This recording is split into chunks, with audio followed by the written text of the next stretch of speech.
Sustainability is very important in the bakery process. It's not only the food that is being wasted at that point, but it's also the energy and resources that go into making that product.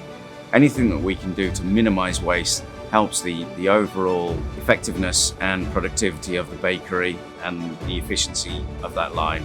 We're looking to always, of course, bring more value to our customers. So some of the things we're doing on the innovation side of things as it relates to what we would call our lights out bakery vision, moonshot, if you will, that we're going after, and the digital components that we're putting into products now. Our new product introduction is well on its way with a focus on those kinds of things and really listening to what our customers have to say about their challenges and making sure that our team is fully engaged in going after solving those particular problems. Through our team of engineers, along with some key partners, we are developing solutions that aim to future-proof our thermal technologies. So we are on a path to hybridization, where we're going to utilize both natural gas and augment that with electric power.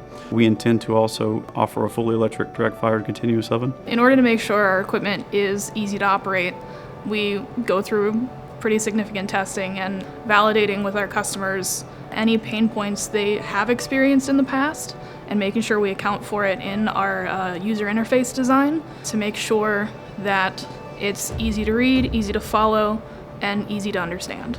So it's really tying together sort of three elements for our customers. It's this predictive maintenance component, it's the optimization and the automation that we're looking at in terms of AI and how those things kind of come together. And so customers are really requesting predictive maintenance right now, but the optimization is certainly to come and automation will follow that. The show, IBIE and IBA, are very important to be able to interface with the customers. And then ask the questions, what do you see changing in the industry that we may need to be working on? Or what we shouldn't be working on? That's a question too, right? Well, IBIE and the other key trade shows are important for customers because it gets all the supplier base in one spot. It's given customers a really unique opportunity to do direct comparisons from supplier to supplier, and it gives AMF an opportunity to show why choosing AMF is the best answer.